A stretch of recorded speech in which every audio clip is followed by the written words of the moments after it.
Dear students, यह video class 11 subject biology chapter 3 का part 3 है। इस वीडियो में हम बताएंगे शैवालों के महत्व के बारे में। तो सबसे पहले शैवालों का आर्थिक महत्व, यानी शैवाल हमारी आर्थिक महत्व में किस प्रकार से प्रयोग होते हैं। तो फर्स्ट पॉइंट आता है इसमें खाद्य के रूप में, यानी भोजन के रूप में। तो शैवालों में कार्बोहाइड्रेट्स, अकार्बनिक पदार्थ, विटामिन्स, ये सारी चीज़ें अधिकता में पाई जाती हैं और इसीलिए इनकी कुछ प्रजातियों को हम भोजन के रूप में भी प्रयोग करते हैं, जैसे एलेरिया, अल्वा, लेमिनेरिया आदि। इनको शाक के रूप में भोजन में प्रयोग किया जाता है। इसके अतिरिक्त लेमिनेरिया से आयोडीन भी हमें मिलती है, जो कि हमारे घेंगा रोग में, यानी हमारे शरीर में आयोडीन की पूर्ति करती है। इसके अतिरिक्त स्पाइरुलिना एक शैवाल है जिसमें प्रोटीन सबसे ज़्यादा मात्रा में पाई जाती है। इसी तरह क्लोरेला में प्रोटीन और विटामिन भी अधिक मात्रा में पाई जाती हैं। अब बात आती है व्यवसाय में, अर्थात उद्योगों में।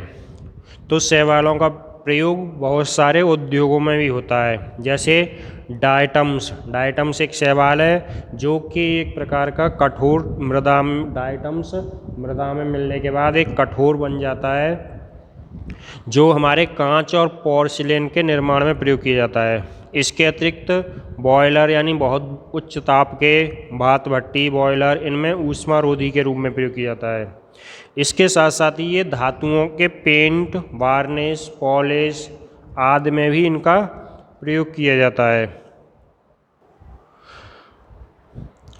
सारगासम नामक शैवाल से जापान में कृत्रिम ऊन बनाई जाती है। इसी तरह लेमिनेरिया फ्यूकस का प्रयोग आयोडीन, ब्रोमीन, एसीटोन इनके निर्माण में किया जाता है। अभी आपको बताया था पहले भी खाद्य के रूप में कि लेमिनेरिया से आयोडीन प्राप्त होता है।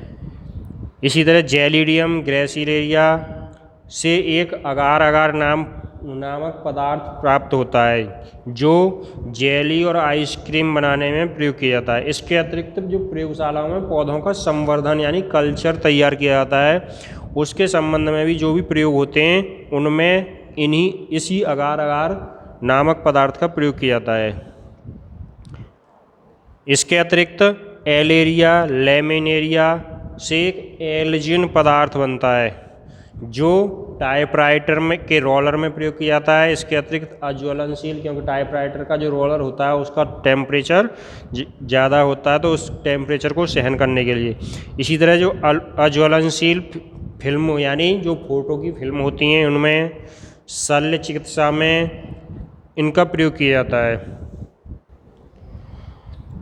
इसके अतिरिक्त कृषि में, यानी शैवालों का प्रयोग कृषि में भी किया जाता है, क्योंकि बहुत कुछ शैवाल ऐसे होते हैं जो नाइट्रोजन स्थिरीकरण का कार्य करते हैं, यानी वायुमंडलीय नाइट्रोजन को पौधों में प्रदान करने के लिए उसका स्थिरीकरण करते हैं, जैसे नॉस्टॉक एनीमिना। ये इस प्रकार के शैवाल हैं जो वायुमंडलीय नाइट्रोजन को पौधों के लिए ग्रहण करते हैं, पौधों को प्राप्त कराते हैं। औषधियों में कई शैवालों से एंटीबायोटिक, जैसे क्लोरेला से क्लोरेलिन एंटीबायोटिक औषधि बनाई जाती है।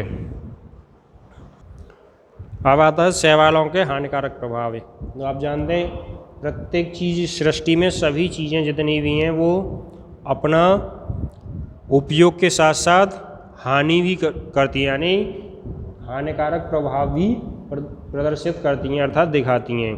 तो इस तरह से शैवालों का भी कुछ हानिकारक प्रभाव होता है, जैसे माइक्रोसिस्टेस, एनावीना, ऑसिलेटोरिया, यानी इनके लाभ भी हैं और इनका हानि भी है। यदि इनकी मात्रा ज़्यादा हो जाती है तो तालाबों में, जलाशयों में ये वाटर ब्लूम, अर्थात जल उफान उत्पन्न कर देती हैं, और जल उफान उत्पन्न करने से उसमें जलाशय, तालाब का पानी सड़ने लगता है, गंध उत्पन्न हो जाती है और उसमें रहने वाले जीव जंतु मर जाते हैं, यानी मछली, कछुआ का जो भी उनमें जीव जंतु रहते हैं उस पानी में, वो मरने लगते हैं, मर जाते हैं। तो इस तरह से शैवालों का ये हानिकारक प्रभाव भी है।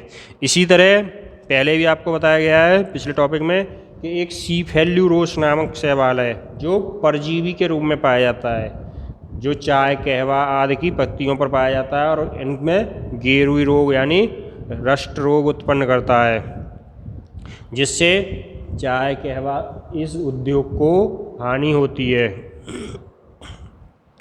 तो ये था शैवालों का कुछ महत्व, जिसमें आपको लाभदायक और हानिकारक दोनों महत्व बताए गए हैं।